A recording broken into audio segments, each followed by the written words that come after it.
हो ध्यानी और विश्वासी सेवक बढ़िया बन के भूता हवा के दरबार में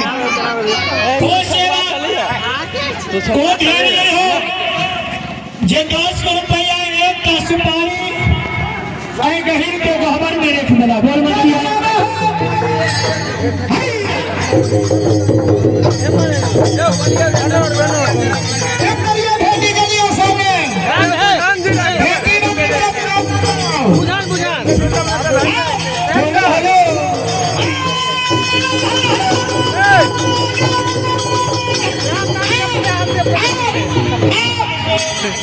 बउआ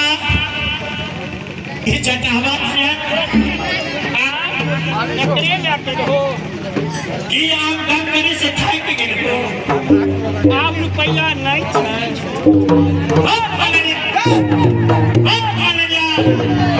चाहो से आज चाहिए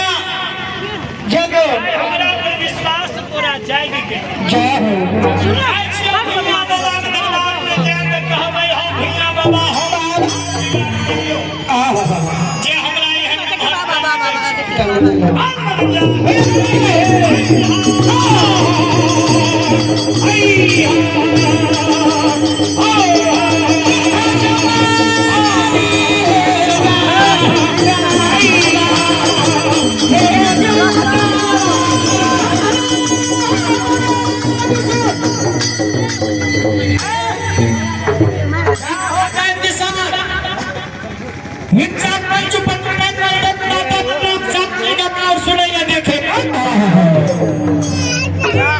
कल्याण मगन